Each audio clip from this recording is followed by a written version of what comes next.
Tell me a little bit about your beautiful Outlaw. All right, so this is a 1986 911, all right, and this was a 3-year project that we started off with.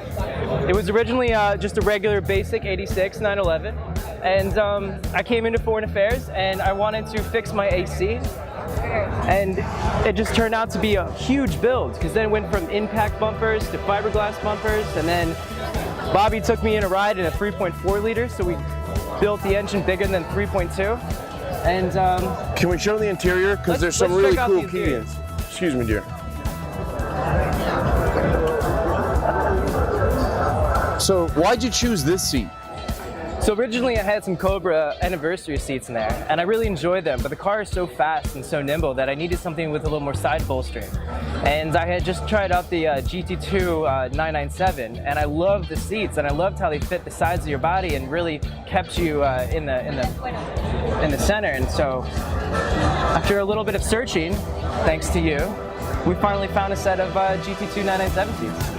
Now, I noticed there's a lot of carbon tie-in. Tell us about that. So I really enjoy the way the carbon weave looks. It's it has lightweight capabilities and a lot of strength.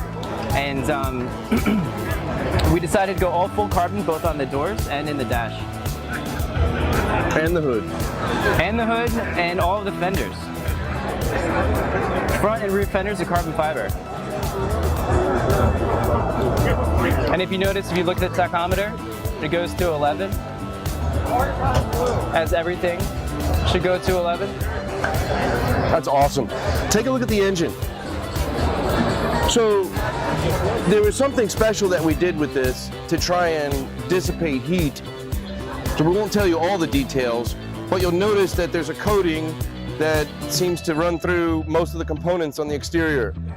That's allowing us to dissipate more heat. Not that this generates a lot to begin with, but it's air cooled, and we're trying to keep it as cool as we can, but we want it to be efficient and run well. Too cool is not good, but just the right temperature is great, and that's what we've got with this setup. Right, and the AC is removed. There's only a fan, and there is a straight exhaust, the Stinger exhaust. The engine tray has been removed, so you can see through and enjoy the engine for everything it has to offer. I think that's what I love about it. I think it makes a lot of a mess, but we clean it up, it's good, but you can see everything. This motor can actually come out in less than a half hour, that quick. Yeah, this motor in this car is purpose-built to enjoy. There is nothing that you don't need in this car. It's lightweight, it weighs around 2,200 pounds wet.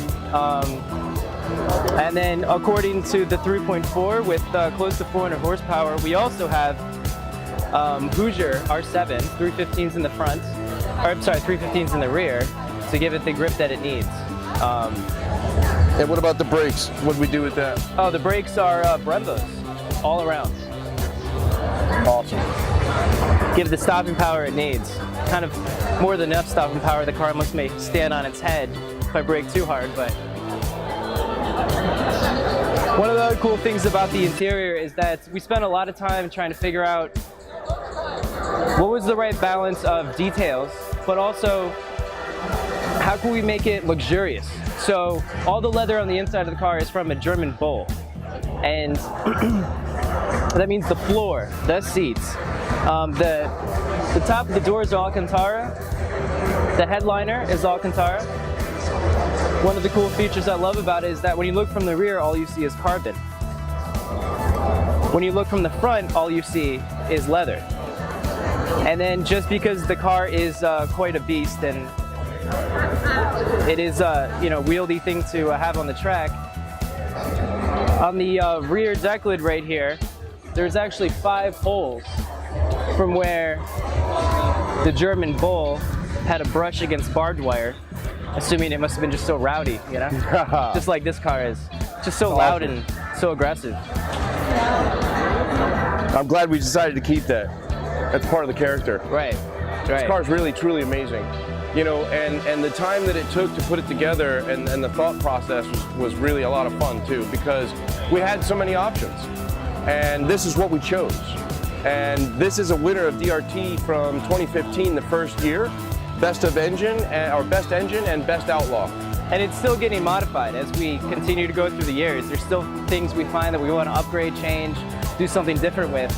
I think the next stage for this would be a nice set of velocity stacks, and then maybe a tilt and pedal box in the future. But it continues to evolve. It's a piece of art. It's a part of me. You know, the Gart's red. I grew up in a 993 that was Gart's red, and so this color holds a very special place in my heart. And that will be the next project in the future, is my 993 that was formerly my dad's. So we have a lot of stuff planned for that, and so that will be the next project.